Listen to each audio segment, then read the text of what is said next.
à tous, bienvenue sur ce nouveau rendez-vous des mercredis des sciences. Je vous laisse arriver et vous installer. Moi aussi, je vais en profiter pour installer toute l'équipe qui sera avec nous. On va pouvoir commencer bientôt. Je vais donc, comme je disais, vous partager juste 5 minutes avant qu'on commence mon écran pour qu'on puisse voir un petit peu ensemble ce qu'est les mercredis des sciences et où vous allez retrouver un peu toutes les informations. Donc, c'est déjà un peu ce que je vous mets dans le mail, mais voilà, un petit rappel, comment ça va fonctionner. Alors, donc, au niveau du mercredi des sciences, donc c'est un rendez-vous qu'on a mis en place depuis le mois de décembre. Donc là, on est au 3e rendez-vous. On va essayer de mettre donc, ces rendez-vous en place une fois par mois, voire peut-être même plusieurs fois par mois, vu qu'on a une bonne... on a l'impression que ça vous plaît beaucoup, donc on va essayer de démultiplier encore ces rendez-vous.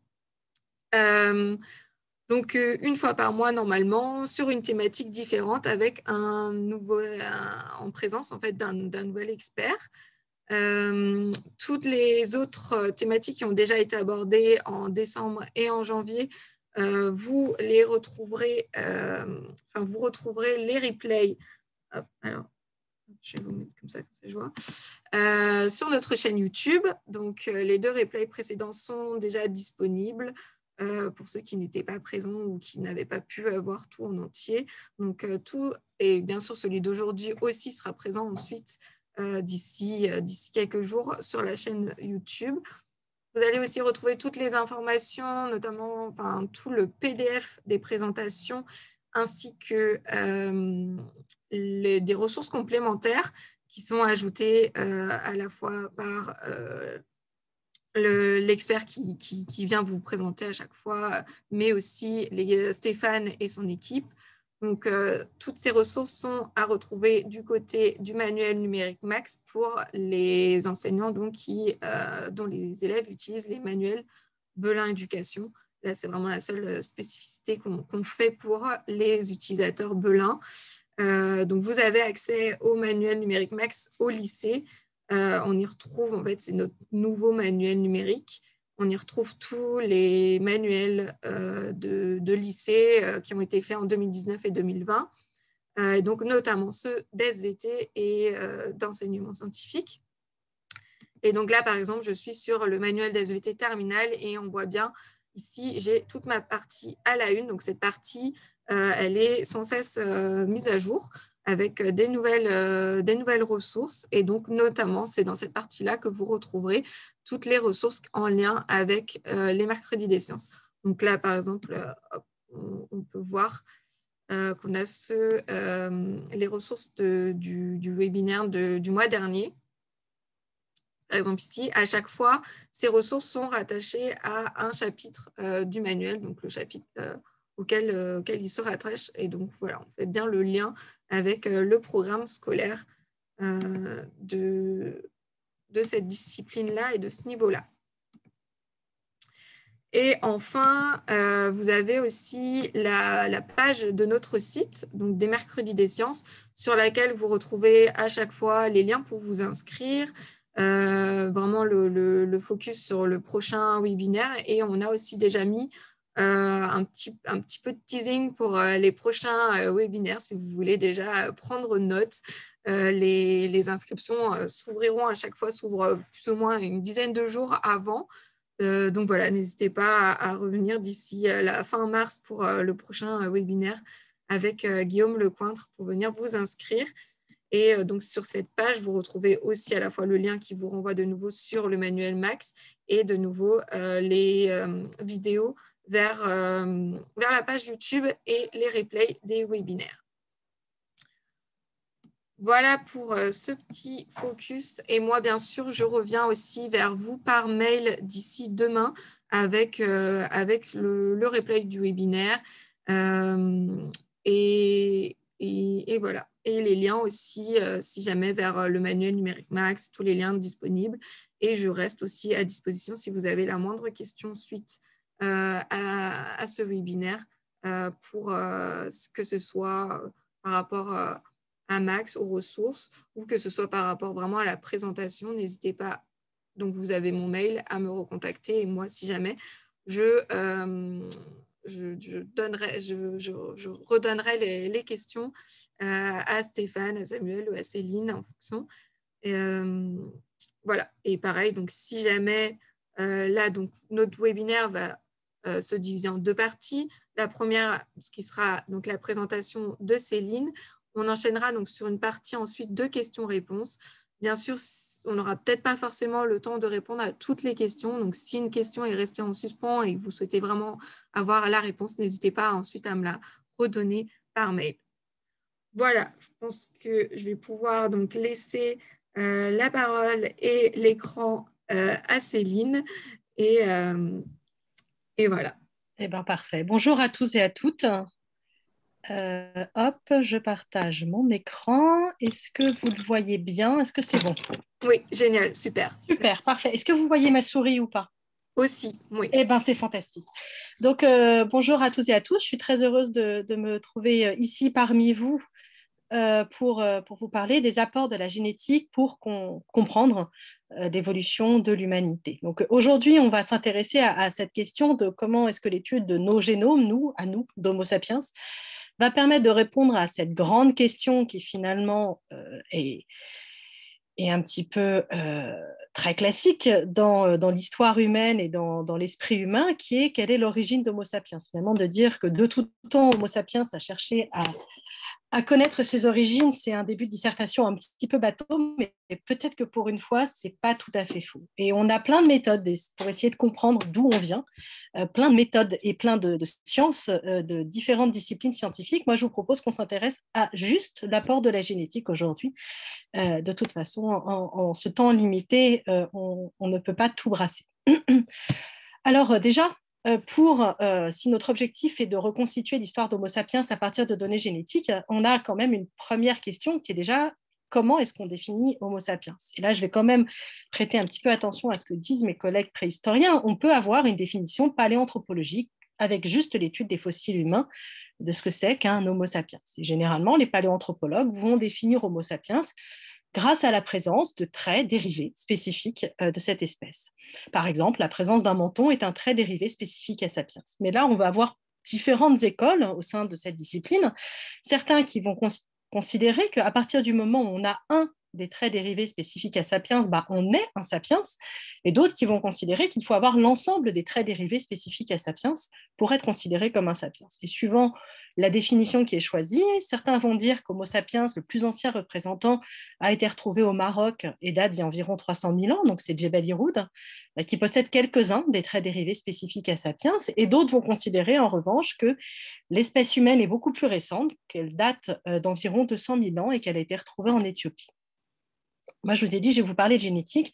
Donc, nous, en génétique, on a une autre définition qui est, grosso modo, l'émergence d'Homo sapiens, c'est le moment où vont diverger les différentes populations humaines qu'on voit aujourd'hui sur la planète. C'est la date, en fait, de la dernière population dans lesquelles on était tous ensemble réunis avant qu'on commence à se différencier. Des populations humaines qui ont divergé avant, il y en a sans doute eu, elles n'ont juste pas contribué à la diversité génétique actuelle, vont être considérées comme des pré-sapiens. Et puis, toutes les autres populations, on les voit aujourd'hui, on appartient tous à la même espèce. Alors là, déjà, j'ai commencé à parler de différents concepts qui, ici, sont assez évidents à première vue, nécessitent quand même un retour pour discuter des définitions. Déjà, la définition d'une espèce, pareil, il y en a plusieurs.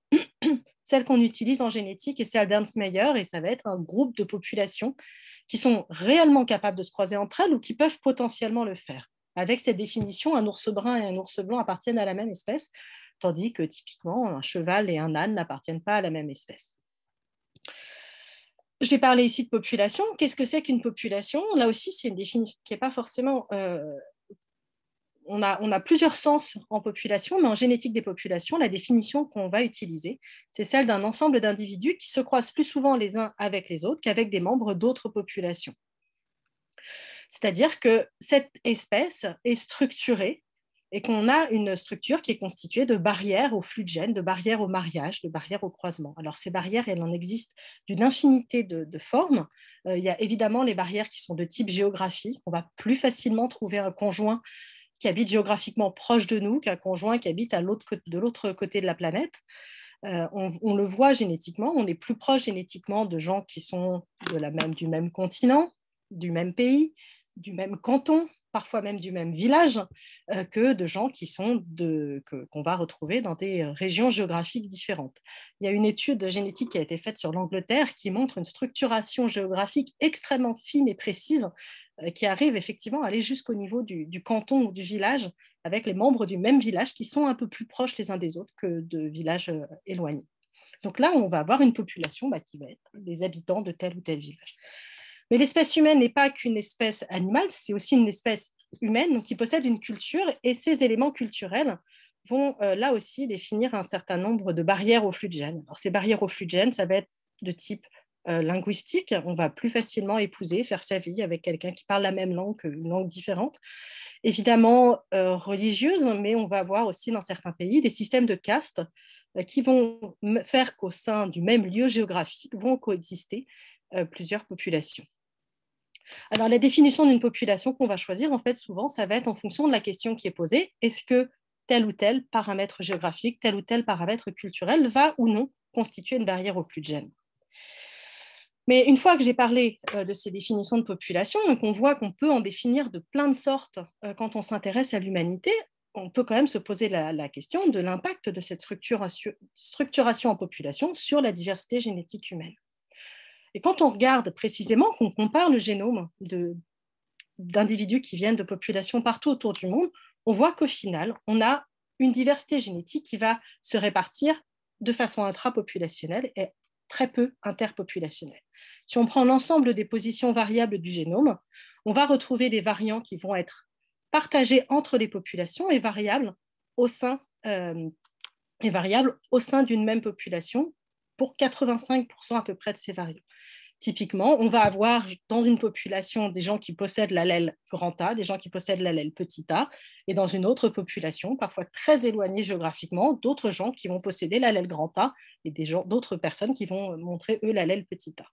On n'a que 15% de la diversité génétique au sein de l'espèce humaine qui est constituée d'allèles qui vont être différents, fixés différemment entre les populations, 10% entre les continents. Donc, on va avoir sur tel continent tous les individus étudiés qui possèdent l'allèle grand A et sur tel autre continent, tous les individus étudiés qui possèdent l'allèle petit a, et puis vraiment une très faible minorité qui va être partagée au sein d'un continent, mais différent entre les populations. Et ça, c'est assez spécifique à l'espèce humaine. Quand on regarde les autres grands singes, on va trouver une structuration génétique en fonction des populations qui est beaucoup plus forte. Typiquement, chez le chimpanzé, on a 25%, 28% des allèles qui sont partagés entre les populations, donc une diversité génétique intrapopulationnelle, et 72% des allèles qui sont interpopulationnels. Donc cette très grande structuration, cette très grande homogénéité génétique au sein de l'espèce humaine, il y a deux phénomènes. Le premier phénomène, c'est que l'espèce humaine est une espèce qui est jeune. Finalement, on n'a pas eu le temps encore d'accumuler beaucoup de différences entre nous. Et le deuxième phénomène, c'est qu'on est une espèce où justement cette structuration en population n'a pas tant d'impact que ça sur la diversité génétique. On continue d'avoir beaucoup de flux de gènes depuis toujours entre les populations, entre les continents, qui vont homogénéiser cette diversité génétique. Alors, je vous parle de diversité génétique, mais qu'est-ce que ça veut dire, la diversité génétique? En fait, on peut l'examiner, un peu comme les populations, on peut l'examiner à beaucoup d'échelles. On va avoir une diversité génétique qui est une variation du nombre de chromosomes. Évidemment, certains portent des chromosomes XY, d'autres portent des chromosomes XX, et ça fait une diversité génétique extrêmement importante en termes de quantité de matériel. On va avoir d'autres types de diversité génétique qui, pour l'instant, n'est pas encore très, très bien étudiée, qui reste encore sans doute à découvrir. Ça va être la présence ou l'absence de très larges portions du génome ou la répétition avec un nombre variable de très larges portions du génome. Donc, typiquement, des gènes qui vont être présents en un exemplaire chez certains individus, en beaucoup plus d'exemplaires, 15 exemplaires chez d'autres individus. On a le même genre de phénomène qui va se présenter sur des portions beaucoup plus petites du génome, de quelques paires de bases, avec la répétition, là aussi, parfois, de fragments de 2, 3, 5 paires de bases, ce qu'on appelle les régions de type satellite, microsatellite. Et puis, on va avoir de plus petits degrés de changement, ça va être le changement d'un seul nucléotide, ce qu'on appelle un SNP, un SNP en génétique des populations, où certains individus vont montrer un locus, un type de nucléotide, et d'autres individus vont montrer un autre type de nucléotide. Ces différents types d'événements vont être plus ou moins nombreux. Les variations du nombre de chromosomes, ça va être un seul événement, mais comme ça va toucher un chromosome entier, ben ça va toucher beaucoup de paires de bases, alors que les changements d'un seul nucléotide, si on compare deux génomes l'un à l'autre, on va avoir plusieurs millions d'événements qui vont différencier, mais qui vont chacun toucher qu'un seul nucléotide. Donc ça va au final toucher un petit nombre de paires de bases. Quand on va comparer le génome de deux individus pris au hasard dans l'humanité, on a de 3 à 5 millions de SNP, de SNP qui diffèrent. En génétique des populations, en génomique des populations, en fait, on s'intéresse pour l'instant surtout à ce type de changement, déjà parce qu'il y a beaucoup d'événements, et puis surtout parce que c'est très facile à modéliser, c'est très facile à traiter de façon bioinformatique. Et donc, pour l'instant, la plupart des études ont été faites sur ce type d'événements, même si petit à petit, les autres types d'événements, alors pas la variation du nombre de chromosomes, c'est à la fois trop partagé et trop rare, mais les événements qui vont toucher de copies de nombre de variants sont de plus en plus utilisés. Alors, comment est-ce qu'on étudie cette diversité génétique? Déjà, il faut avoir des individus qui vont représenter la diversité génétique. Il faut aller échantillonner. Ici, je vous ai mis, donc il y a eu plusieurs grands projets d'études de la diversité génétique. L'un des plus majeur a été le projet 1000 génomes qui a été lancé à la fin des années 2000, oui, où donc avait comme projet de séquencer 1000 génomes provenant de différentes populations. Et donc vous voyez ici les populations qui ont été choisies provenant de différents continents et avec un grand nombre d'individus pour chaque population afin d'avoir une meilleure idée de la diversité intrapopulationnelle. Alors quand on regarde l'échantillonnage, il y a quand même quelques phénomènes qui sautent aux yeux. C'est-à-dire que certes, on a des individus qui proviennent de différents continents, des populations qui sont présentes sur différents continents, mais il y a quand même de grandes régions du monde dont la diversité génétique reste complètement inexplorée avec ce projet. Quid de l'Océanie, quid des Amérindiens d'Amérique du Nord, quid de l'Afrique du Sud, quid du Maghreb, quid du Moyen et du Proche-Orient, quid de l'Asie centrale, quid de l'Europe de l'Est, etc., etc. On a également un biais dans le choix des populations qui fait qu'on a choisi des populations un petit peu extrêmes sur le plan géographique. Typiquement, on a choisi les Européens de l'Ouest et les Asiatiques de l'Est, qui représentent un petit peu sur ce vaste continent eurasiatique les populations les plus différentes géographiquement, ce qui fait qu'on ne va pas forcément avoir une très bonne... On va créer des différences génétiques. Comme je vous ai dit, on a une diversité génétique qui se répartit en fonction aussi de la géographie, aussi de la distance. On va peut-être avoir une plus grande différenciation génétique entre ces populations japonaises et anglaises que si on avait pris, je ne sais pas moi, des représentants de l'Ukraine et du Kazakhstan comme représentants les uns de l'Europe et les autres de l'Asie. Donc les résultats sont aussi à prendre en fonction de ces biais d'échantillonnage qui ont préexisté. Alors, pourquoi un échantillonnage aussi, on va dire, qui garde un certain nombre de trous pour représenter la diversité génétique? Il y a une des raisons, à mon avis, ce n'est pas la seule, mais une des raisons, c'est que beaucoup de populations ont refusé de participer à l'échantillonnage, de peur de l'utilisation qui pouvait être faite à terme des données génétiques. Et c'est le cas en particulier des Mélanésiens, donc des habitants de l'Océanie et des Amérindiens d'Amérique du Nord qui avaient déjà eu qui avaient déjà participé à des projets dans lesquels ils ne s'étaient pas sentis respectés et où leur accord en particulier n'avait pas été respecté. D'où un gros problème qui est un problème éthique quand on étudie la diversité génétique mondiale, qu'il faut quand même l'accord des participants. Il y a eu un autre projet plus récent, qui est le projet Simons, où là, le but a été justement d'augmenter le nombre de populations visées, donc 127 populations. Vous voyez que l'échantillonnage est un petit peu plus harmonieux sur la surface du globe, mais avec là seulement 2 individus par population en moyenne. Et vous voyez encore que certaines régions du monde restent sous-exploitées, en particulier l'Australie et les Amérindiens d'Amérique du Nord. Une fois qu'on a échantillonné, il faut extraire cet ADN, ce qui n'est pas la partie la plus compliquée, et ensuite séquencer. Et pour ça, au moins déterminer quel est le type de variant que les individus possèdent à chaque position. Et pour ça, historiquement, il y a eu 3 méthodes d'études de cette diversité génétique qui sont apparues. Alors, deux méthodes de séquençage. La première, c'était la méthode Sanger, où on ciblait et on amplifiait par PCR une région d'intérêt et on séquençait juste cette région-là, ce qui est assez peu coûteux, ce qui avait l'avantage d'exister dans les années 80, 90, le début des années 2000, mais qui ne permettait que de cibler une toute petite région du génome.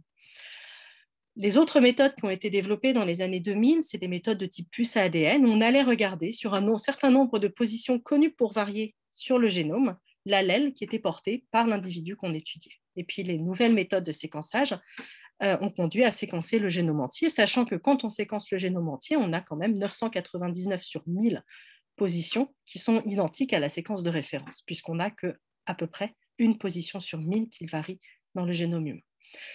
L'évolution de ces types d'approches ont été permises par l'évolution du coût du séquençage du génome humain. Ici, vous avez l'évolution de ce coût de séquençage au cours du temps, avec une échelle logarithmique pour le coût.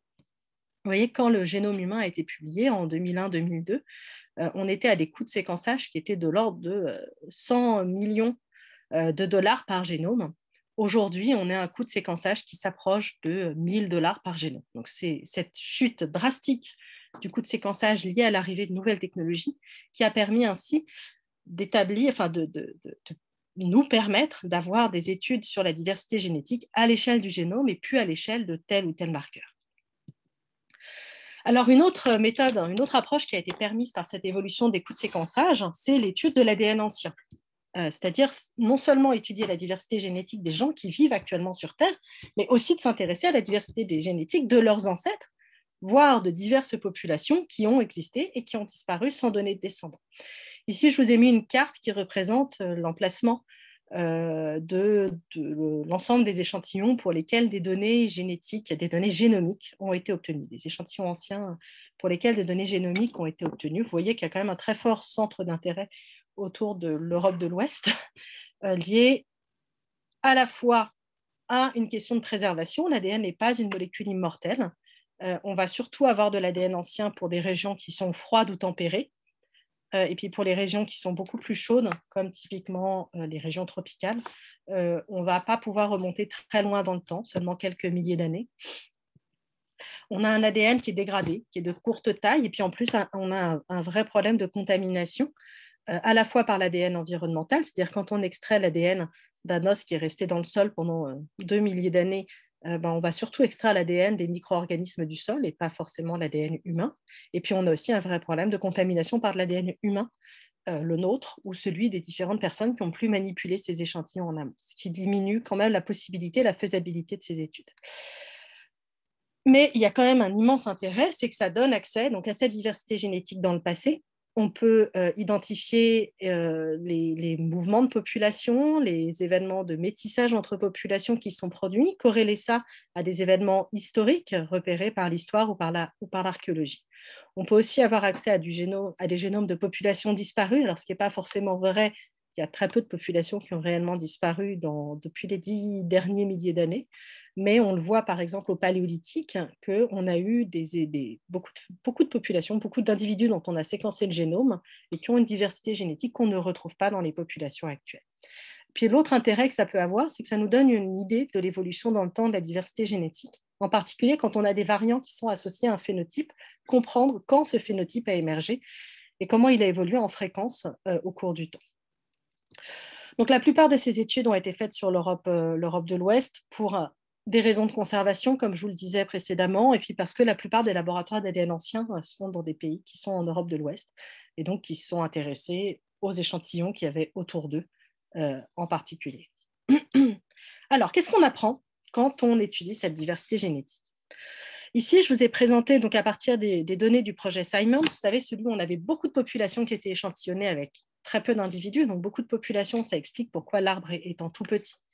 Ils ont comparé ces différents génomes les uns par rapport aux autres. Ils ont ensuite construit un arbre de distance, donc en rapprochant les uns des autres les génomes, les populations dont les génomes avaient le moins de différences les unes avec les autres. Donc vous voyez ici, le code couleur correspond à un code couleur géographique, continental. Et en fait, vous voyez que toutes les populations non africaines sont monophylétiques, vont appartenir au même clade qui se sépare ici, c'est ce qui est représenté par cette ligne orange. Et cette diversité génétique qu'on voit dans les populations non africaines s'ancre à l'intérieur de la diversité génétique des populations africaines. C'est-à-dire que certaines populations africaines sont plus proches des populations non africaines. Par exemple, les Maasai ou les Mozabites sont plus proches des populations non africaines qu'ils ne sont proches d'autres populations non africaines, comme les Mandeka, les Biaka, les Bantous du Tswana, etc., etc. Donc, on a cette diversité génétique des populations non africaines qui s'ancre à l'intérieur de la diversité génétique des populations africaines. Alors ça, comment ça peut être créé?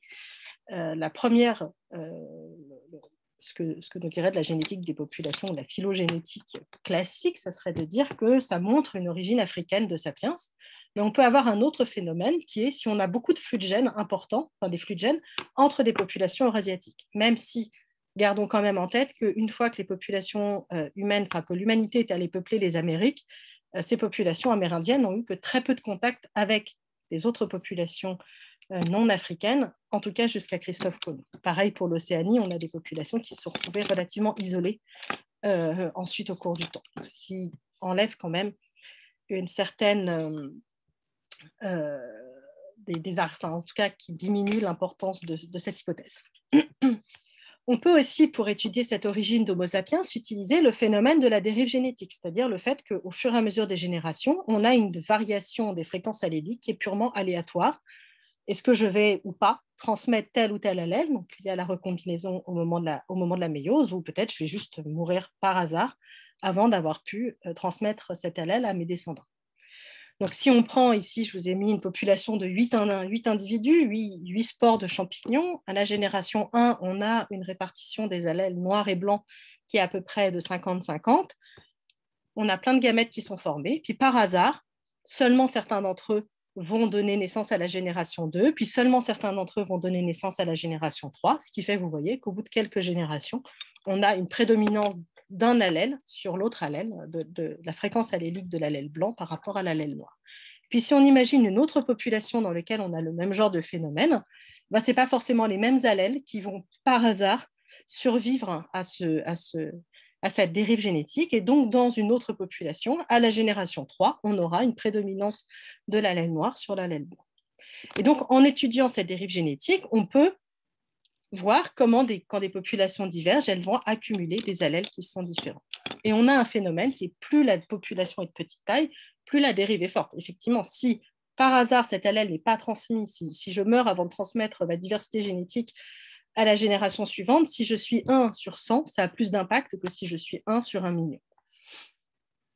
Et c'est ce qu'on peut voir quand on a des phénomènes de goulot d'étranglement, c'est-à-dire une partie de la population qui se subdivise pour des raisons X ou Y, va passer par une population de très petite taille avec très peu de diversité génétique.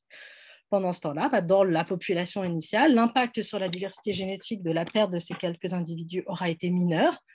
Et donc, à la fin, on va se retrouver avec la population initiale qui a beaucoup de diversité génétique et l'autre population, celle qui a divergé, qui a très peu de diversité génétique. Et on peut étudier ça dans les génomes des populations actuelles. Et quand on regarde ça, alors je ne parle pas de la donnée en ordonnée, juste en abscisse, c'est l'hétérozygosie autosomale, donc sur les autosomes de différentes populations africaines en orange, et les autres sont des populations eurasiatiques. Et vous voyez que c'est dans les populations africaines qui se retrouvent le plus à droite, donc qui ont cette hétérozygosie la plus élevée. Et plus on va s'éloigner de l'Afrique, donc plus on va voir cette hétérozygosie qui baisse, étant d'autant plus marquée chez les populations amérindiennes, ici représentées en rouge foncé, et chez les populations océaniennes représentées en jaune. Donc, on voit cette perte de diversité génétique entre les populations africaines et non africaines. Or, si la proximité génétique des populations non africaines entre elles était liée à un flux de gènes important, on aurait accumulé de cette façon de la diversité génétique, on l'aurait enrichi, on l'aurait entretenu. Donc, c'est bien la preuve que ce qu'on voit, cet impact génétique qu'on voit sur le génome des populations africaines et non africaines, c'est bien lié à l'origine africaine d'Homo sapiens. Bonne nouvelle, c'était aussi les résultats auxquels étaient arrivés les paléoanthropologues. Donc, on est sur des choses qui concordent. Et je vous ai dit, alors moi je ne vois pas la droite de mon écran, je ne sais pas, j'espère que vous la voyez. Avec cette dérive génétique, on peut en plus étudier l'évolution de la taille des populations au cours des temps.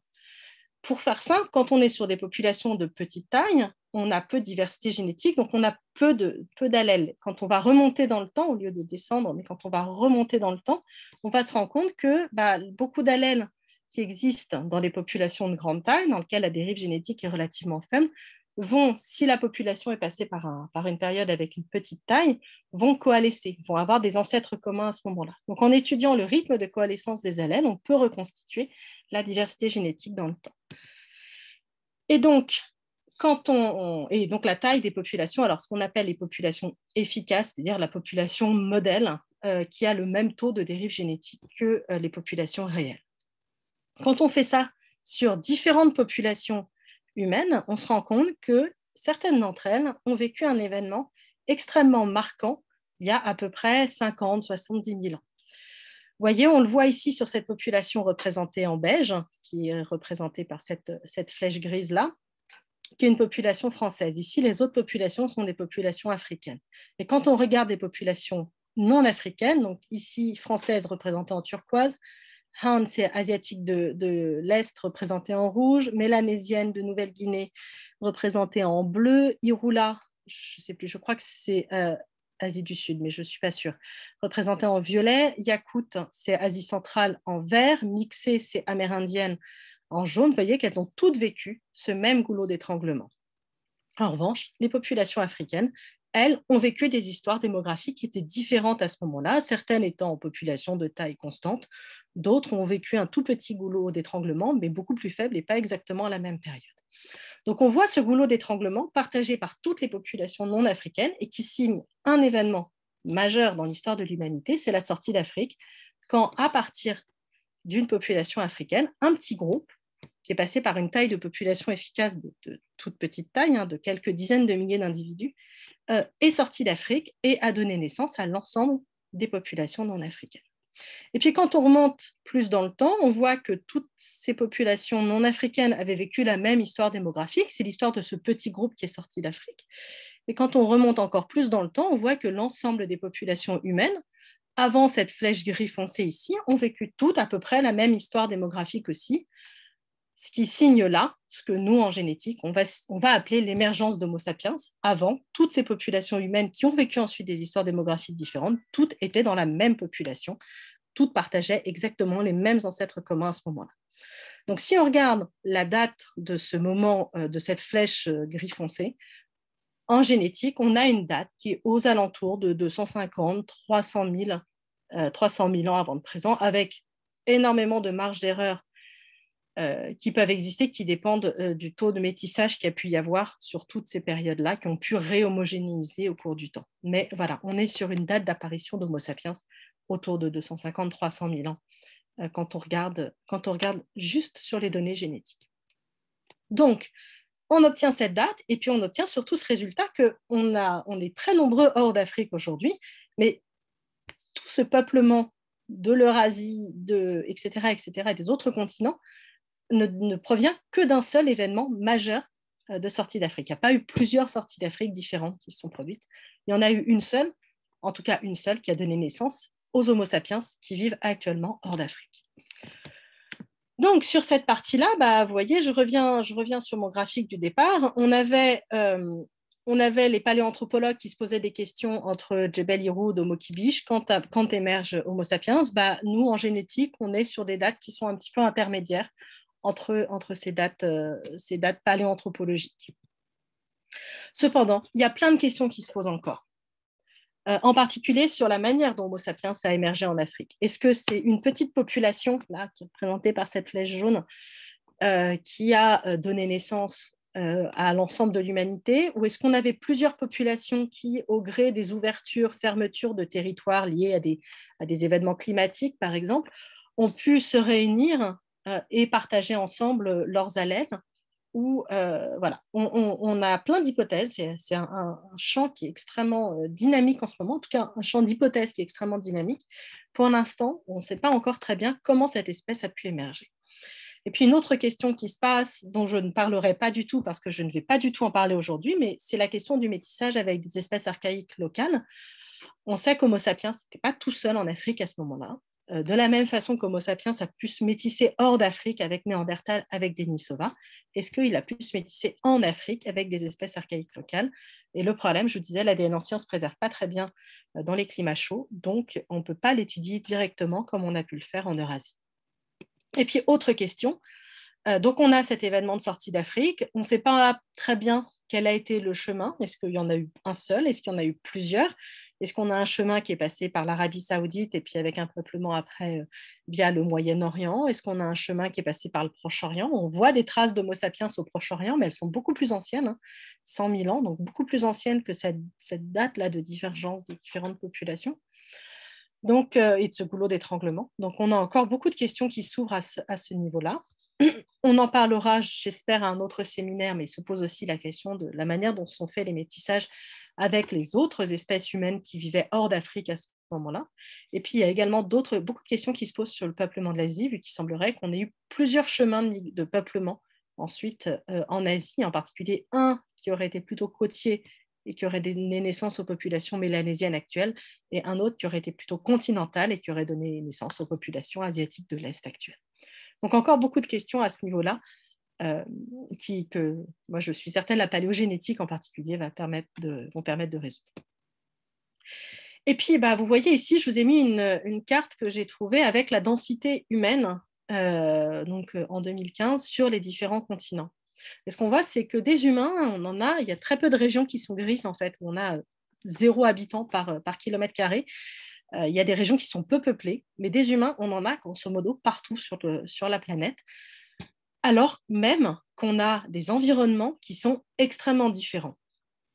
Et une autre partie qui est extrêmement intéressante et sur laquelle notre génome peut nous apprendre beaucoup de choses, c'est comment l'être humain s'est adapté à ces environnements, dans cette multiplicité d'environnements, et dans un temps, si on prend encore une fois cette date de sortie d'Afrique il y a 50-70 000 ans, dans un temps relativement bref au final, sur le plan évolutif.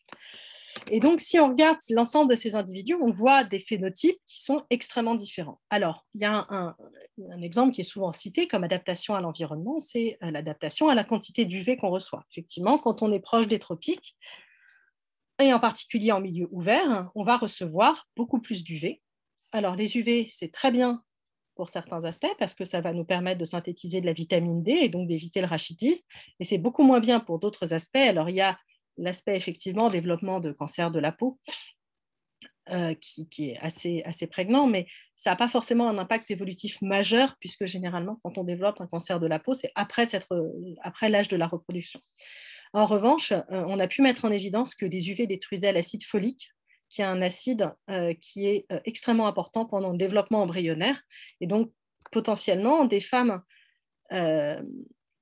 exposées aux UV pendant leur grossesse pouvaient avoir des anomalies du développement embryonnaire si elles n'avaient pas une couleur de peau suffisamment foncée pour les protéger.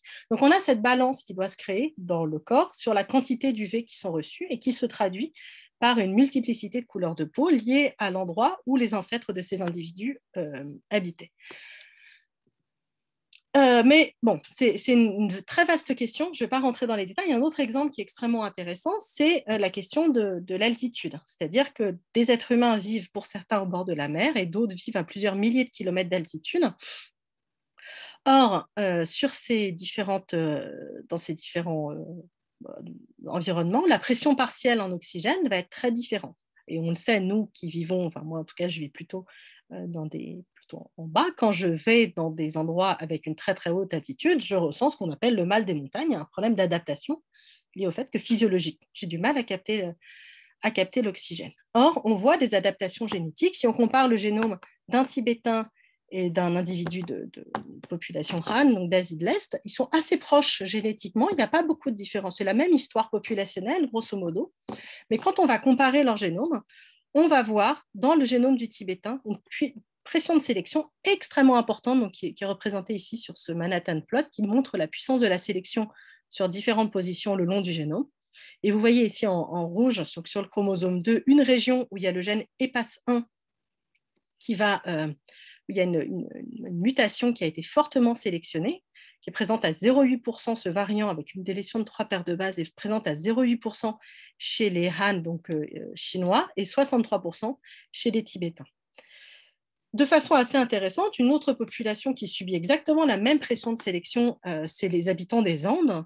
Et bien, si on compare les Tibétains et les habitants des Andes, on ne va pas retrouver les mêmes mutations, mais on va retrouver des mutations sur les mêmes gènes, donc en particulier sur le gène EGLN1. Vous voyez ici qu'on a une pression de sélection très très forte chez les Tibétains aussi, même si ce n'est pas les mêmes variants qui vont avoir été sélectionnés. Donc là, on a un très bel exemple dans l'humanité de convergence évolutive soumis à une même pression de sélection, des variants différents, mais qui vont aboutir au même phénotype, vont être sélectionnés dans deux populations différentes.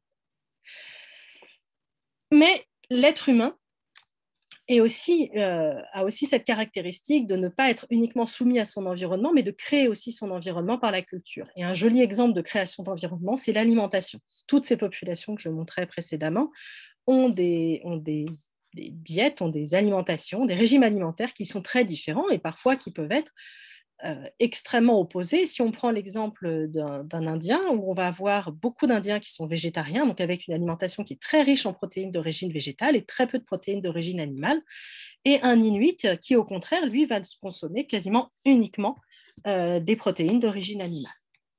Alors, des protéines et également des lipides qui vont être différents. Et on sait que dans l'alimentation, le ratio oméga 3 sur oméga 6 est extrêmement important. Un habitant d'Inde va avoir beaucoup d'oméga 6, qui on retrouve principalement dans les végétaux. Un Inuit va avoir beaucoup d'oméga 3 et très peu d'oméga 6. Et cette voie, alors je ne vous ai pas mis tous les détails de la voie de biosynthèse de ces différents lipides, mais il y a plusieurs gènes qui interviennent, plusieurs protéines qui interviennent, qui sont codées par des gènes, et en particulier par les gènes de la famille FADS. Et ce qu'on va observer, c'est que chez les Indiens, on va avoir une insertion, alors un variant qui représente une insertion de 22 paires de bases dans le gène FADS2, qui va permettre une meilleure synthèse d'oméga 3 à partir d'une alimentation végétale. Et ce variant est présent dans d'autres populations. On le trouve à 17% dans les populations européennes, 50%, à peu près 50% dans les populations africaines, mais il va être présent à 70% dans les populations indiennes. Et en revanche, on va avoir dans le même gène FADS2 une autre mutation qui va être présente dans le génome humain, qui va jouer sur le métabolisme des acides gras et en particulier sur la synthèse d'oméga 6 quand on a une alimentation qui est riche en protéines animales, qui va être quasiment fixée chez les Inuits, quasiment 100% des individus l'apportent, qu'on va retrouver dans d'autres populations humaines, mais dans des proportions qui sont beaucoup plus faibles. Et donc là, on a un exemple en fonction de réponse génétique à une culture qui est différente. Alors, ce n'est pas parce qu'on se met à manger du jour au lendemain végétarien qu'on va acquérir telle ou qu'on se met à manger de façon uniquement carnivore qu'on va acquérir telle ou telle mutation. Là, il faut bien imaginer qu'il y a eu une pression de sélection pendant un nombre de générations extrêmement important. Mais ce qui est quand même amusant, c'est que cette mutation qu'on retrouve très fréquente chez les Inuits, on la retrouve également dans les populations amérindiennes. Alors, on sait que les populations amérindiennes et les populations inuites partagent des ancêtres en commun relativement récents, à peu près au moment du peuplement de l'Amérique. Et donc, il semblerait qu'elle ait quand même été là depuis un certain temps dans le génome de ces individus. Et puis, un dernier exemple, justement, d'adaptation liée à des facteurs alimentaires, qui là est sur des événements qui sont sans doute plus récents. C'est la révolution néolithique qui nous a permis la domestication du bétail et donc d'avoir du lait de façon permanente tout au long de la vie. Normalement, un petit mammifère, il se nourrit de lait pendant les premiers temps de sa vie, puis après le sevrage, il cesse d'avoir du lait dans son alimentation. Grâce à la domestication du bétail, l'être humain a eu accès à du lait, y compris à l'âge adulte, après le sevrage. Or, ce lait va contient un sucre qui est le lactose, qui est digéré pendant la petite enfance grâce à une enzyme qui est la lactase, mais que normalement on cesse de produire de la lactase une fois que le sevrage est passé, et donc on ne peut plus digérer le lactose, et consommer du lactose conduit à des troubles intestinaux assez désagréables. Pas forcément très graves sur le plan biologique, mais pas très agréables. Or, ce qu'on observe, c'est que dans certaines populations du monde, les populations du nord-ouest de l'Europe, des populations d'Arabie saoudite, des populations de l'ouest de l'Afrique et des populations de l'est de l'Afrique, certains individus, une proportion élevée d'individus, vont développer un phénotype particulier qui est la persistance de la lactase à l'âge adulte. Ils peuvent donc continuer à consommer du lait frais à l'âge adulte sans avoir ces troubles intestinaux. Et quand on a fait l'analyse génétique de ces populations, on s'est rendu compte qu'elles possédaient toutes, alors quasiment toutes, des mutations à peu près au même endroit, mais pas les mêmes mutations, en amont du gène de la lactase, qui stoppe la répression de ce gène après le sevrage et qui permet donc une expression continuelle de cette protéine. Alors, j'ai dit toutes, non, pour l'Afrique de l'Ouest, on n'a pas encore trouvé quelles étaient les mutations qui étaient responsables de la persistance de la lactase dans ces populations. Mais là encore, on a un très joli exemple de convergence évolutive dans ces populations de mode de vie pastoral, avec des laits d'origine très différentes, lait de bovidés en Europe de l'Ouest, lait de camélidés en Arabie Saoudite, avec des pressions de sélection qui étaient sans doute différentes. Consommer du lait en Arabie Saoudite, c'était sans doute avoir accès à une source de litine. On ne sait pas très bien encore quelle a été la pression de sélection en Europe du Nord, mais c'était sans doute pour faire face aux pénuries et aux différentes famines qui ont pu se produire. Et ben, on a abouti au même phénotype via des chemins génétiques différents. Et quand on regarde l'évolution de cette persistance de la lactase grâce à l'ADN ancien, on se rend compte qu'on a très peu d'individus, c'est les 3 points bleus qui sont là avant 4000 ans avant le présent, donc 2000 ans avant Jésus-Christ. On commence à voir quelques individus, donc une fréquence de cet allèle qui augmente petit à petit un peu partout en Eurasie de l'Ouest, entre moins 2000 et moins 1000 avant Jésus-Christ, et puis qui, dans les 3 derniers millénaires, commence à augmenter significativement avant d'aboutir à la fréquence qu'on observe aujourd'hui. Sauf que la domestication du bétail, c'est 10 000 avant Jésus-Christ, et qu'on a trait ce bétail sitôt qu'il a été domestiqué. Donc, comment les êtres humains ont fait pendant 5 000 ans, 6 000 ans, 7 000 ans pour consommer du lait sans être capable de digérer le lactose? Eh bien, ils en ont fait du fromage. Et on retrouve effectivement sur des sites archéologiques des restes de faisselles qui permettent de faire digérer le lactose par des bactéries qui, elles, le vivent très bien et qui le transforment en fromage. Et dans le fromage, on n'a quasiment plus de lactose, donc on peut en consommer, même quand on n'a pas la persistance de la lactase. Voilà, pour conclure, déjà, je voudrais dire que cette question de l'évolution humaine vue par la génétique, c'est encore en pleine évolution. On apprend encore énormément de choses.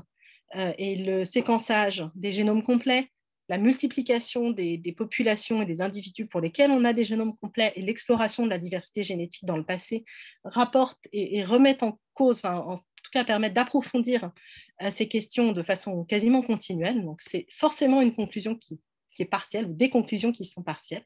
Mais ce que ça nous montre déjà, c'est une émergence africaine de l'espèce humaine, donc à partir de 300 000 ans, entre 200 et 300 000 ans. Une seule sortie d'Afrique réussie, associée à un goulot d'étranglement extrêmement fort. Et puis ensuite, alors je n'ai pas développé, mais on voit qu'on a des goulots d'étranglement successifs qui vont permettre d'aller peupler qui l'Océanie, qui l'Amérique, etc., etc. Et dans les régions sur lesquelles on a pu continuer à avoir du flux de gènes, et on a continué à avoir des métissages interpopulationnels, ce que nous montre avec brio l'ADN ancien depuis 4-5 ans.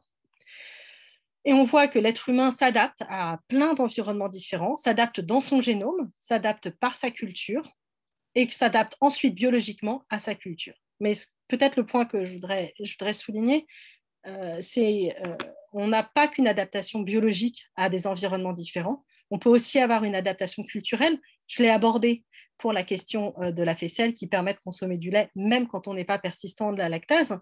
Mais on peut également en parler sur ces questions d'UV.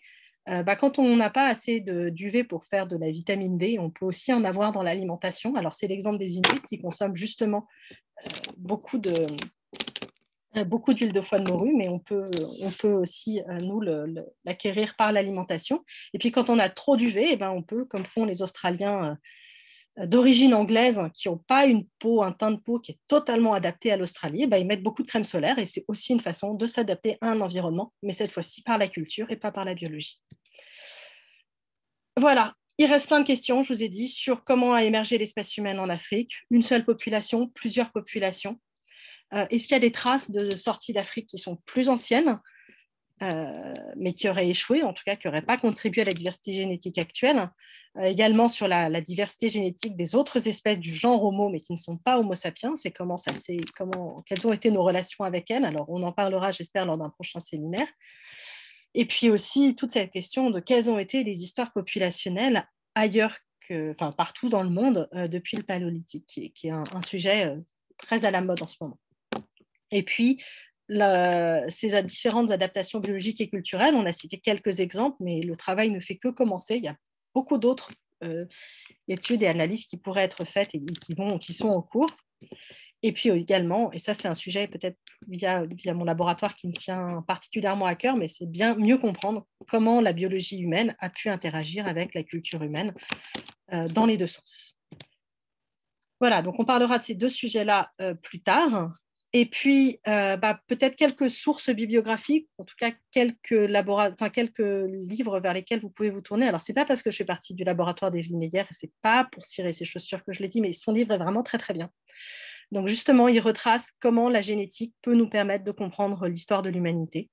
Il y a un autre livre de Adam Rutherford qui a été traduit récemment, ADN, comment les gènes racontent l'histoire de notre espèce, qui peut aussi permettre d'approfondir ces questions.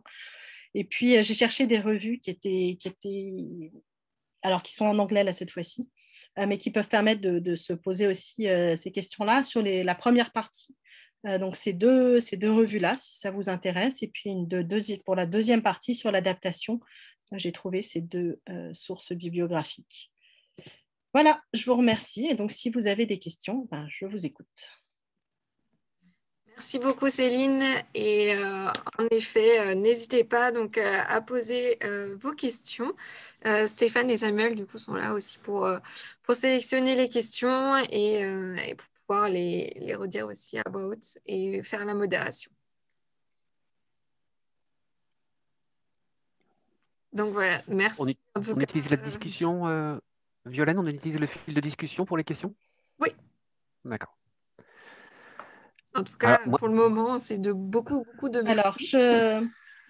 Alors, oui, bonjour à tous. Merci beaucoup, Céline. Moi j'ai une petite question en attendant que les autres questions arrivent. Est-ce que tu sais si les médecins, ou plus généralement peut-être en amont de la recherche biomédicale, intègrent aujourd'hui ces questions de caractéristiques génétiques populationnelles dans dans la recherche en fait, pour soigner certaines pathologies? Alors, je sais que c'est fait aux États-Unis, où justement cette question des origines est affrontée d'une façon différente que ce qu'on peut voir en France. Donc il y a des médicaments qui sont réservés aux populations de telle ou telle origine, en sachant encore une fois que vu qu'on a ces variants génétiques, on l'a vu, ils sont partagés entre populations. Même quand j'ai parlé de l'adaptation, par exemple, à la consommation d'oméga 3 ou d'oméga 6, on voit qu'il y a que la population inuite où on a un variant qui est quasiment fixé. Mais sinon, on a de la diversité génétique. Donc,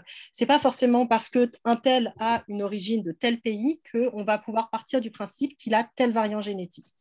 Donc, ce qui est fait de plus en plus, c'est ce qu'on appelle la médecine personnalisée. Donc, dans l'idéal, on séquencerait le génome des gens et en fonction des variants génétiques qu'on voit dans leur génome, on adapterait le traitement qui leur est donné.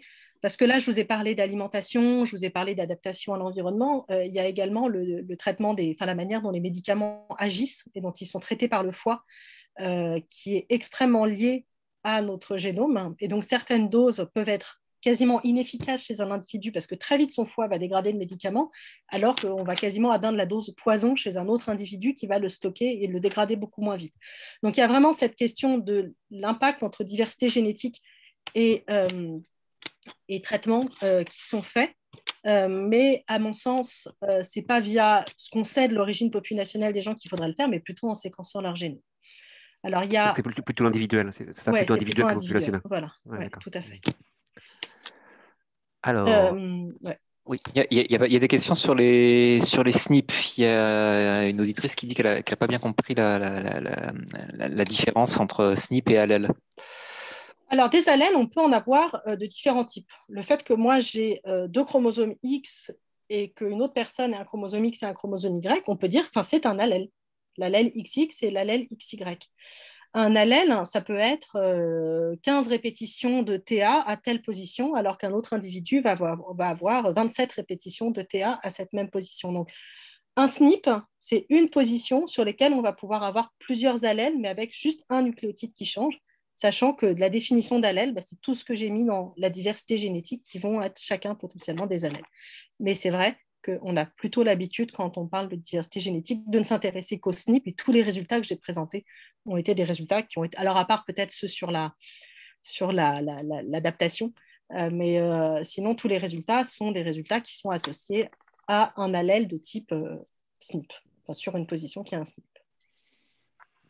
Alors, il y a une question, c'est pour savoir, est-ce qu'il y a des dynamiques génétiques contemporaines qui sont décrites, c'est-à-dire, j'imagine, récentes? Alors, le problème avec l'évolution, c'est que c'est très, très difficile à voir quand on est dedans. Oui, c'est avec le recul. Et on a toujours besoin d'un temps de recul pour arriver à le voir. Donc, dans les événements extrêmement récents, par exemple, qui vont toucher la population française, ça va être la question de la peste noire qui a tué entre 30 et 50% des populations européennes. A eu un impact très fort sur notre génome qu'on peut voir et qui est étudié. On voit un petit goulot d'étranglement, assez petit finalement, par rapport à ce qu'on pourrait imaginer, ce qui montre que quand on voit d'autres goulots d'étranglement, c'est vraiment des événements intenses qui ont pu se passer.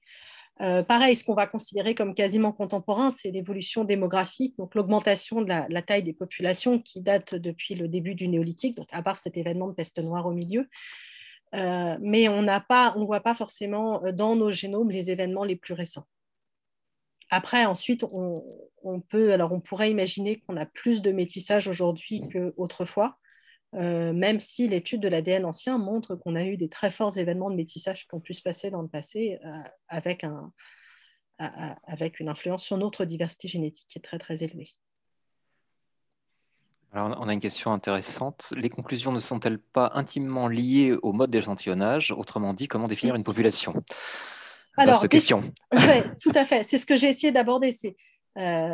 Oui, effectivement, la définition d'une population, ça va énormément dépendre de la question qu'on se pose et de la définition, et de la diversité génétique qu'on va. Hop, désolée, il y a mes enfants qui sont rentrés.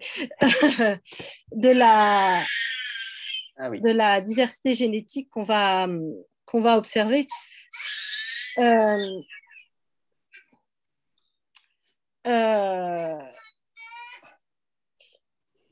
Excusez-moi. Typiquement, si on fait dans mon laboratoire, on a des gens qui vont s'intéresser à l'Asie centrale, par exemple, et donc qui vont définir comme population les habitants de tel ou tel village en Asie centrale, alors que d'autres types d'études vont avoir un cadre, une échelle qui va être beaucoup plus large et qui vont considérer, qui vont mettre tous les habitants de ces différents villages dans la même population, alors qu'en fait, on sait que nous, elle est structurée, et vont considérer, moi je ne sais pas, les habitants du Kyrgyzstan comme étant une seule et même population. Donc voilà, il va y avoir cette question de la définition qu'on donne à la population, et c'est pour ça que j'ai essayé d'aborder, mais ce n'était peut-être pas suffisamment clair, mais essayer d'aborder cette question au début, parce qu'effectivement, je la pense extrêmement importante. Et l'autre question de l'échantillonnage, quand on s'intéresse à l'évolution de l'humanité, elle est très importante. Et typiquement sur les résultats du projet 1000 génomes, quand on comparait population européenne et asiatique, on voyait une très forte différenciation génétique, mais qui était liée au fait qu'on avait choisi des populations qui étaient très éloignées géographiquement. Alors que quand on regarde les résultats du projet Simons, où là, les populations européennes ou asiatiques sont mieux réparties, et en particulier, on va échantillonner en Europe centrale, en Europe de l'Est, en Asie centrale, etc., on voit que cette différenciation, elle est beaucoup plus faible que ce qu'on imaginait initialement. Donc oui, moi je pense que les gens qui ont fait le projet 1000 génomes sont partis avec une idée préconçue, parce qu'on est tous le résultat de plusieurs centaines d'années d'histoire des sciences quand on pose nos problématiques et nos hypothèses. Il y a une question sur la date de 300 000 ans de l'origine d'Homo sapiens et son hybridation potentielle avec Néandertal. Est-ce que c'est brouillé par cette hybridation? Alors, Effectivement, alors c'est un peu spoilé sur la prochaine conférence. La date de métissage avec Néandertal, dont on parle tout le temps, c'est un métissage qui s'est produit il y a à peu près 60 000 ans. Donc juste après la sortie d'Afrique, vraiment au moment de la sortie d'Afrique. Et ça colle bien en plus ces résultats-là parce que euh, c'est un métissage qui est partagé par toutes les populations non africaines. Donc c'était avant qu'elles commencent à s'éparpiller, juste vraiment à ce moment-là particulier. Effectivement, on découvre, on a de plus en plus d'arguments qui suggèrent que les génomes néandertaliens portent en eux des variants génétiques qui proviennent d'une population de la lignée sapiens, euh, qui serait sortie, donc, en tout cas qui se serait hybridée avec Néandertal il y a plutôt 500, à peu près 400-500 000 ans. Et c'est cette lignée sapiens qui aurait donné l'ADN mitochondrial de Néandertal, le chromosome Y de Néandertal, ainsi qu'un certain nombre de variants qu'on retrouve dans le génome nucléaire. Donc en fait, c'est un événement sans doute de sortie d'Afrique, en tout cas un moment où les Néandertaliens et des pré-sapiens se sont croisés. Mais cette sortie d'Afrique n'a pas contribué à la diversité, cette première sortie d'Afrique de sapiens ou de pré-sapiens n'a pas contribué à la diversité génétique actuelle. Donc on a cette branche qui sort, qui se métissent avec des pré-néandertaliens, parce qu'on est en pré-néandertalien aussi à ce moment-là. Et puis ensuite, on a en Afrique l'évolution de sapiens, et puis ensuite l'évolution de la lignée sapiens, et ensuite les différentes populations sapiens qui commencent à se distinguer.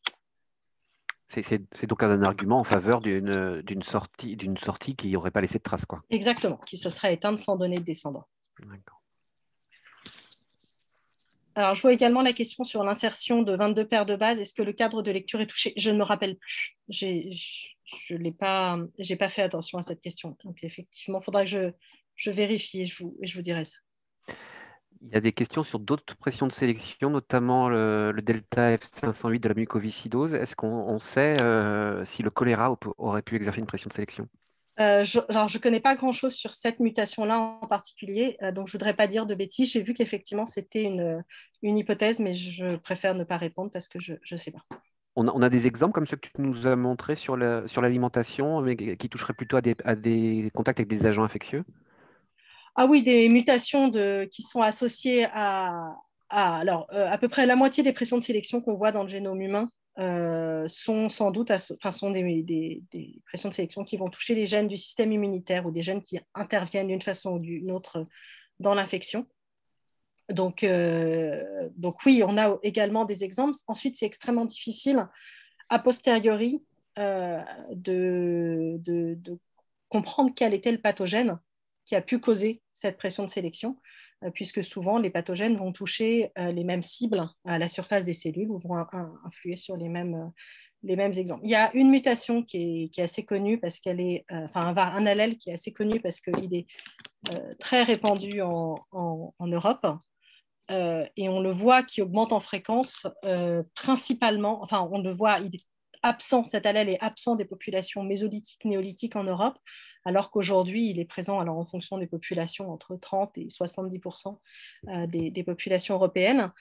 Et on pense que c'est une adaptation à la peste noire, qu'en fait on a une énorme pression de sélection au moment de la peste noire et que c'est surtout les individus qui avaient ce variant qui auraient survécu à cet événement. Et donc des régions qui n'ont pas été touchées par la peste ou d'une manière moins intense n'auront pas subi la même pression de sélection. Autre question, comment connaît-on la fréquence de la persistance à la lactase dans le passé, il y a 4 ou il y a 10 000 ans? Alors, parce qu'on commence à avoir quelques centaines de génomes qui ont été séquencés. Donc, si je peux revenir... hop.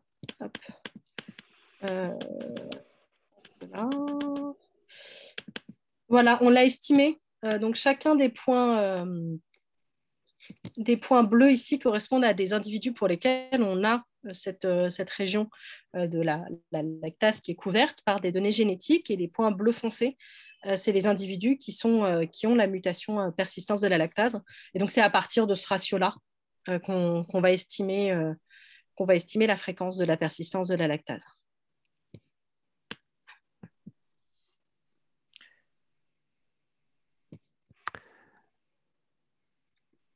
Alors, Oui, il y avait une autre question, mais qui était similaire, qui était l'exemple qu'on utilise toujours souvent au cours de SVT, qui est celui de la drépanocytose Mm.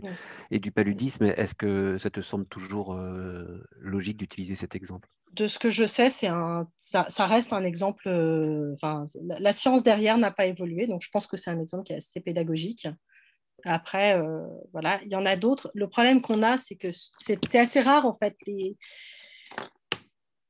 Les bons les exemples. phénotypes qui sont monofactoriels. Généralement, on a plein de mutations qui vont intervenir sur un phénotype avec un impact plus ou moins important. Et donc, voilà, c'est vrai que quand on a des exemples monofactoriels, c'est un peu l'exemple pour la persistance de la lactase d'ailleurs, hein, où on a vraiment identifié très bien le variant qui cause avec de toute évidence tel phénotype et on arrive à voir les pressions de sélection qui sont différentes. Parce que nous, typiquement au laboratoire, on travaille sur cette question de persistance de la lactase. Donc, c'est un très bel exemple quand je vous le montre comme ça. Mais à partir du moment où on a déterminé que pendant 5000 ans, les êtres humains étaient capables de consommer des produits laitiers, même s'ils n'étaient pas persistants, elle est où la pression de sélection au final? Puisque s'ils pouvaient faire du fromage, quel était l'intérêt de devenir persistant en lactase? Et on n'a toujours pas vraiment trouvé la réponse à cette question-là. On a beaucoup de populations, typiquement en Mongolie, des gens qui passent, 80% de leurs apports caloriques sont constitués de lait, de produits laitiers, et qui ne sont pas persistants de la lactase et qui vivent très bien comme ça. Et donc, voilà, c'est même sur un exemple qui est aussi, enfin, c'est un exemple de livre de cours, l'exemple de la lactase, bah, même sur un exemple aussi simple que celui-là, il y a encore beaucoup de questions qui se posent. Donc, c'est très bien la drépanocytose. C'est un exemple simple et qui marche, donc gardons-le. Alors, il y a plusieurs personnes qui posent des questions sur l'hybridation avec Néandertal ou des choses comme ça. Je pense qu'on on se garde un peu la primeur pour le Ouais. C'est pour le prochain webinaire. prochain webinaire. Donc voilà, on va vous laisser avec le suspense, désolé. Et oui, effectivement, il y avait une question sur exactement, tu viens de répondre hein, sur la lactase et sur est-ce qu'il y avait des disettes identifiées en Europe qui auraient On pu. a, on n'a pas un grain encore suffisamment important. Là, vous voyez, c'est une publication donc, qui a 1 an, mais sur laquelle on avait réuni toutes les données génétiques et on a réussi à faire des fenêtres qui étaient des fenêtres de plusieurs milliers d'années, Ouais, alors donc, qu'on aurait bien aimé avoir un grain beaucoup plus fin. Non, on n'a pas encore identifié la cause de cette augmentation. En plus, il y a 2 grandes hypothèses en fait sur cette origine de la lactase. On sait, donc, elle commence à apparaître en Europe il y a à peu près donc, 4000 ans, vous voyez. Et pareil, quand on fait l'évolution, enfin, quand on calcule à partir de la pression de sélection qui existait, on peut essayer de rétablir la fréquence de cette mutation dans les populations européennes au cours du temps. Et on voit pareil autour de 5000 ans, 4000 ans avant le présent, avant le présent, donc 3000, 2000 ans avant Jésus-Christ. Et en fait, on a 2 hypothèses. La première hypothèse, c'est qu'elle aurait émergé en Europe du Nord et qu'elle aurait à ce moment-là augmenté en fréquence tranquillement. Mais on sait également qu'il y a 5000 ou 4000 ans, on a l'arrivée d'une population qui sont les populations des steppes, donc qui proviennent du nord de la mer Noire par ici et qui vont ensuite peupler l'Europe et se métisser avec les populations locales, avec un ratio à peu près de 50-50 entre population locale et nouveaux venus. Et c'est exactement au moment où on commence à voir voir la fréquence de la lactase augmenter dans les populations européennes. Donc, on ne sait pas si elle a émergé en Europe de l'Ouest ou si elle a émergé chez ces populations des steppes et serait arrivée en Europe grâce à eux. Donc voilà, on ne sait pas d'où elle vient, on ne sait pas très bien pourquoi elle a augmenté en fréquence. Donc il y a beaucoup de questions encore qui se posent sur cet exemple, et pourtant il est censé être simple. On a une question sur les yeux bleus. Alors, les yeux bleus. Alors, je ne sais pas quelle est la question. L'allèle yeux bleus. Et assez large. Quelque chose sur les yeux bleus, date d'apparition, pourquoi ils se sont répandus. Alors, ça vous laisse le choix.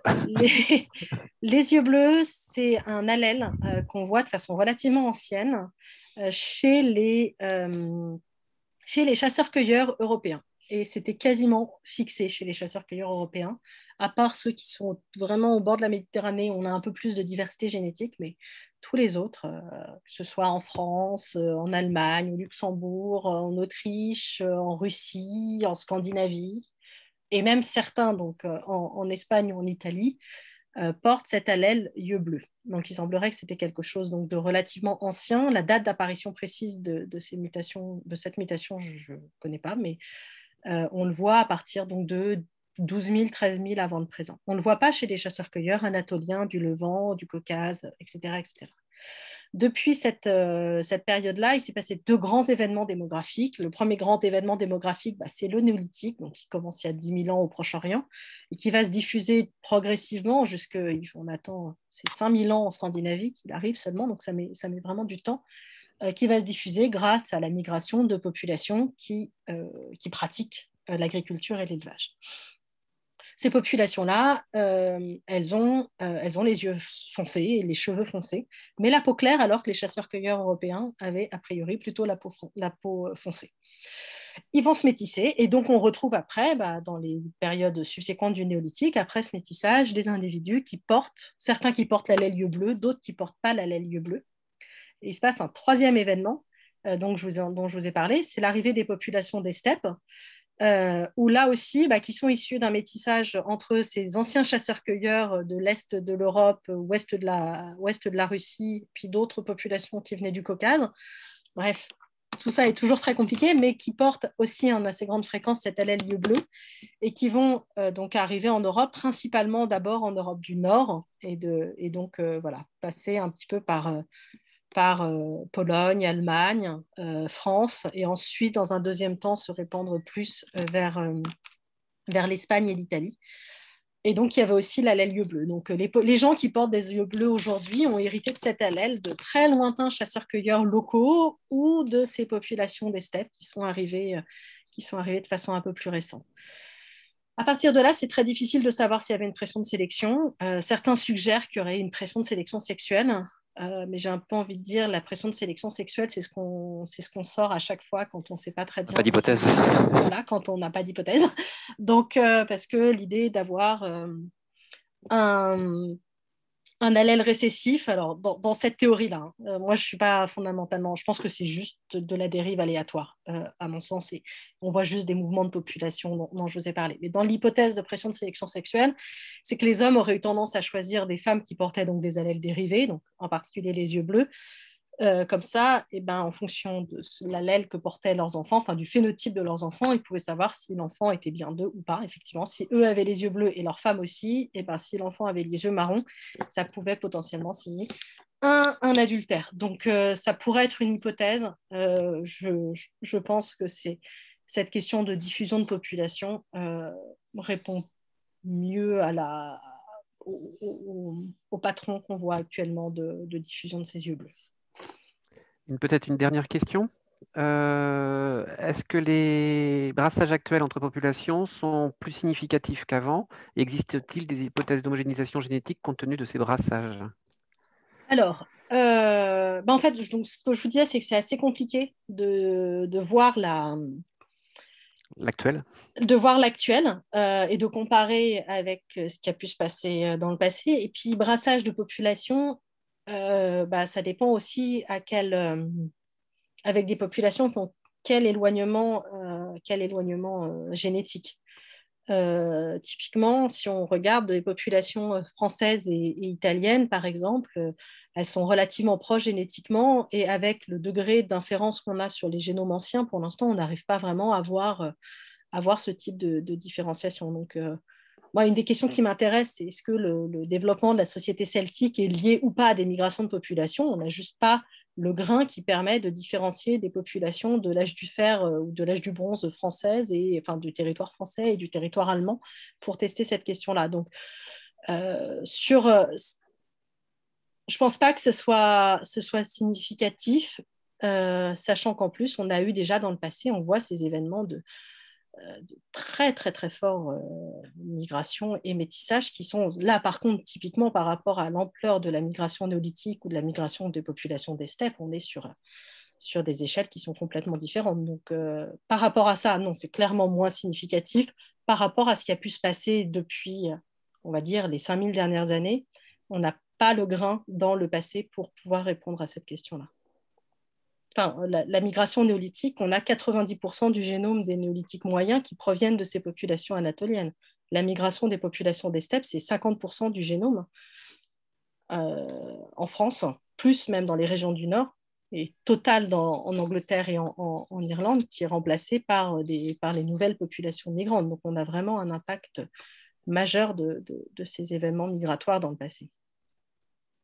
Et là, on est sur quelle période pour la dernière? La dernière, c'est il y a 5000 ans, 5000 ans. à peu près. Hein. C'est parce que c'est toujours des phénomènes qui sont relativement longs quand même et puis qui ne se passent pas exactement en même temps dans les différentes régions européennes. C'est passionnant, on t'écouterait des heures. Hein. Il y a encore des questions, mais malheureusement, voilà, faut qu'on s'arrête là. Et on pourra reprendre peut-être après le prochain webinaire. Avec grand plaisir. Oui, il y aura un deuxième épisode, une saison 2. Oui, merci beaucoup Céline. Et en effet, on espère vous revoir très vite pour avec plaisir. D'autres questions, notamment donc celle du métissage. Merci déjà à tous nos auditeurs aujourd'hui. Merci pour votre écoute attentive et toutes vos questions. Et bien sûr, donc s'il reste quand même des questions, on a bien vu, il reste certaines questions qui n'ont pas eu de réponse. N'hésitez pas à venir me les reposer. Insistez par mail. Voilà, n'hésitez pas à revenir vers moi par mail. Et puis, on vous retrouve donc pour le prochain webinaire. Donc, la prochaine date est le 31 mars. On retrouvera Guillaume Lecointre, qui était déjà présent en janvier avec nous, pour aborder le thème les 6 piliers de la démarche scientifique. Donc, voilà, rendez-vous le 31 mars pour le prochain mercredi des sciences. En attendant, merci encore. Merci. Et une bonne soirée à vous. Au revoir. Merci, à bientôt. Bonne soirée à tout le monde. Au revoir.